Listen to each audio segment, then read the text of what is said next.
Alright guys, back here at the Civic again, back dealing with this alternator for hopefully what will be the final time. I actually got a different alternator to try. I'm going to use that to see if it is an issue with the harness that may be creating the problem, or if it's actually the alternator and what is being changed in the alternator that I have presently that's causing the issue. Now with the alternator that I got now, we have to make some adjustments to the harness because it's actually an OBD2 alternator, and presently have an OBD1 harness in the car. The guy that I got the alternator from, he gave me a harness as well,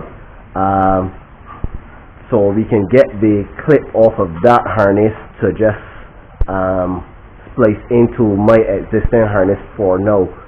I was going to use the entire OBD2 harness, but then in looking at it, it would require me to do too much changes to that harness to get it to work with my car now, as the car is set up with different injector clips and also the EPM from AM for the coil on plug setup, so there would be some adjustments that I would have to go back and do on that harness, and still probably have to do some repinning for some of the stuff. So I don't think I will use the entire harness, but I use the additional clip for the alternator.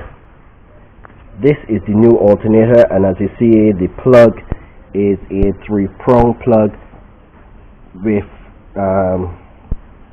the OBD1 is a round plug, a circular plug I should say, so we're gonna have to change that out.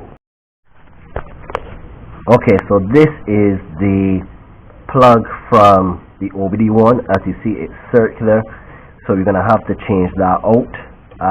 What I intend to do is just splice these wires here. Well, the only wire I actually really need is this black and yellow wire here. That's the power wire or the signal wire. I can use that to do the testing, then I can come back and reconnect the other additional wires, which are basically a reference signal, and one is a backup power, and the other one is the wire that runs to the dash for the charge indicator light. So for now, I'll just run the black power wire so that triggers basically the regulator to start working, and you go from there. This is the harness I got from the guy that I got the alternator from. He actually has two OBD2 connections connected. The one we need is this one here. Luckily, that is the one that's placed into the original harness, so we'll just disconnect that and do basically the same thing, splice it into what we need to run, and then connect the new alternator, see if it charges, what it charges at, and if that's a go, we'll keep this alternator and this setup. Don't know if you guys can see, but I spliced this black and yellow wire, which is the ignition power wire for the OBD1.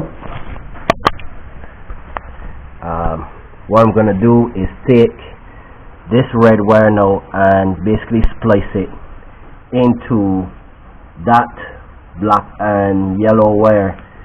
On the OBD2, the center pin is actually the power, ignition power, while on the OBD1 it's basically, if you're looking at clip at the bottom, it's the top right power wire that goes there. I've tested this before, so I know that that's the correct ignition power wire. So I'll just do the connection, and then I will install the other alternator, as this is still the OBD1 alternator that you're seeing installed at the moment. Okay, so we've got the new alternator in and got the wires placed in. So we're gonna just try now to start the car and see what the voltage is looking like and if it maintains the 14 or anywhere close to that. So I've got the laptop today, so we're trying to connect to the ECU. As I said before, I don't know if any of you guys are getting the same issue with the Windows 10 and the AM software.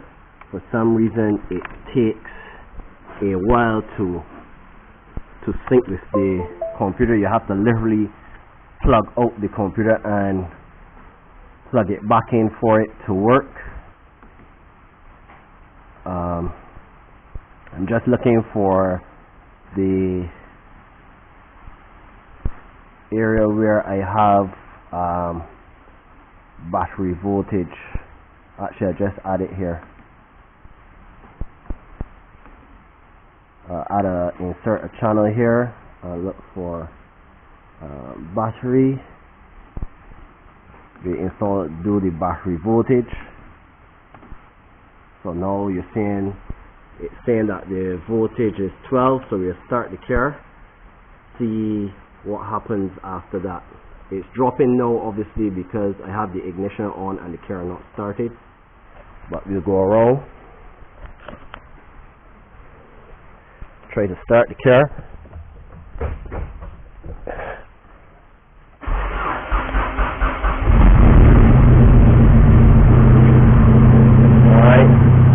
So we got the car started and voltage is slowly going up.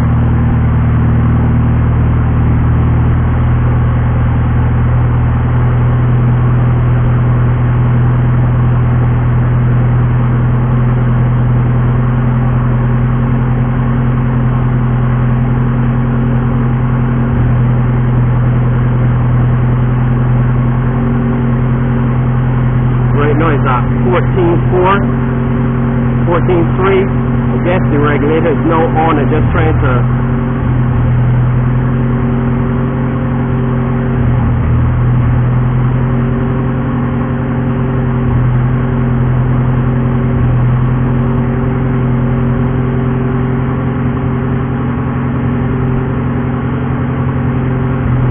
we'll just let it run a little while till the car warms up and the idle comes down from the 1300 to about 1000, and then we'll go from there.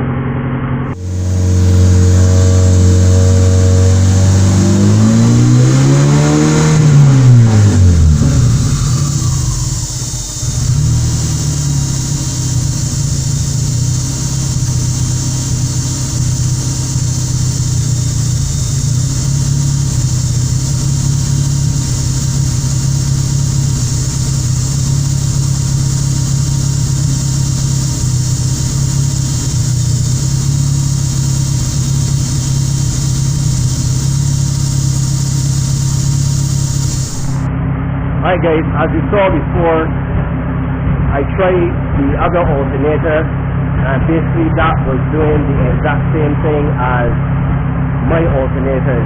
That was actually giving me a little lower voltage at the idle after it warmed up. It was doing about 12.4, and my alternator right now is what I have on running on the car at the moment. That gives me about 12.7 to 12.5 on idle, which I think is related to the underdrive pulley to a certain extent, but both of them, once I go on the accelerator, they hold the 14 volts. I'm going to stick with my alternator for now. At least we know it's not an issue with the alternator. So the next thing is to just get the bushings, and I realize I still have oil leak at the front of the car that I'm thinking to stop. So we'll pull that off probably tomorrow and try to work on that.